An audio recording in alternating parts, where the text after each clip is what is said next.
ঢাকা ও পার্শ্ববর্তী এলাকার জন্য ৬ ঘন্টার পূর্বাভাস দিয়েছে আবহাওয়া অফিস। শুক্রবার ১২ জুন সকাল ৭টা থেকে পরবর্তী ৬ ঘন্টার জন্য এই পূর্বাভাস দেওয়া হয়। পূর্বাভাসে বলা হয় আকাশ আংশিক মেঘলা থেকে মেঘলা থাকতে পারে, বৃষ্টি অথবা বজ্রসহ বৃষ্টি হতে পারে। দক্ষিণ অথবা দক্ষিণ পূর্ব দিক থেকে ঘন্টায় ১০ থেকে ১৫ কিলোমিটার বেগে বাতাস প্রবাহিত হতে পারে। দিনের তাপমাত্রা অপরিবর্তিত থাকতে পারে।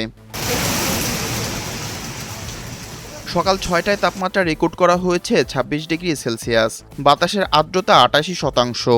আজকের সর্বনিম্ন তাপমাত্রা ২৫.৮ ডিগ্রি সেলসিয়াস। বৃহস্পতিবার ১১ জুন সর্বোচ্চ তাপমাত্রা রেকর্ড করা হয়েছে ৩৫.১ ডিগ্রি সেলসিয়াস। গত ২৪ ঘন্টায় বৃষ্টিপাতের পরিমাণ ৬ মিলিমিটার।